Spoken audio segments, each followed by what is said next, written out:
دوستوں بھائیو، یہ وہی بس ہے، یہ وہی آکسفورڈ اسٹریٹ ہے، یہ وہی اجمیر روڈ ہے جہاں پہ آنے کے آپ 2-2 کروڑ روپیہ دیتے ہیں، سفارش ادا کراتے ہیں، منتیں ادا کرتے ہیں، اور یہاں کے روڈوں پہ لوگ سوتے ہیں، انہیں کھانے کو کچھ نہیں ملتا۔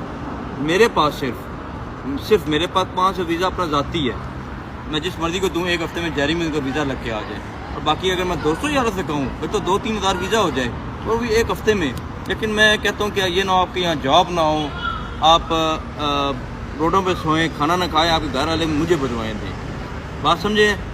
کیونکہ یہ اس لیے محنت چاہیے۔ جو انگلینڈ میں کامیاب ہیں انہوں نے محنت کی ہے، محنت تو آپ پاکستان میں بھی کر سکتے ہیں، اپنے والدین کی خدمت کر کے بھی کر سکتے ہیں، سعودی عرب میں بھی جا کے کر سکتے ہیں، ساتھ عمرہ بھی کر سکتے ہیں۔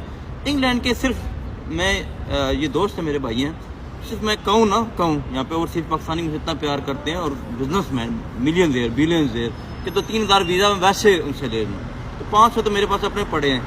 لیکن یہ وہ آکسفورڈ اسٹریٹ ہے، اب میں اس ٹاپک پہ رہتا ہوں، یہ وہ بس ہے جو آپ دیکھتے ہیں موویز میں، یہ وہ اجمیر روڈ ہے جو دیکھنے کے لیے تو لوگ کروڑوں روپیہ خرچ کر دیتے ہیں، اور میں یہاں 3-4 دن سے زیادہ رہ نہیں سکتا، 3-4 دنوں کے لیے آیا ہوں، اور تیسری دفعہ 3-4 دنوں کے لیے آیا ہوں۔ میں 15 سال سے رہا ہوں، میں 2010 آئی تھنک پہلی دفعہ آیا تھا۔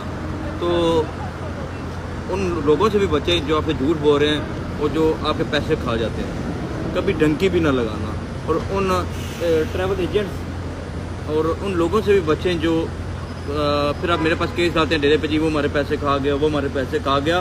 ایسے غلط بندوں کو آپ پیسے دیتے کیوں ہیں انگلینڈ آنے کے لیے؟ تو انگلینڈ میں آنا ہے تو محنت کرو، یہ میری بات یاد رکھنا۔ اگر محنت کرنی ہے، صبح شام بھوکا رہنا سیکھ سکتے ہو، محنت کرنا سیکھ سکتے ہو، اور حلال کمانا سیکھ سکتے ہو، اور میں کہوں گا شارٹ کٹ کرنا چھوڑ سکتے، ایک دکان پہ 15 سال لگا سکتے ہو، تو پھر ویلکم ٹو انگلینڈ۔ جب آنا ہو بتائیں، جب آنا، پورے پاکستان کے لیے یہ بات ہے، جب آنا ہو تو انشاءاللہ آپ سب کو بھیجوں گا، ایک دفعہ سب دیکھیں۔ یہ وہ بسیں ہیں، دیکھیں۔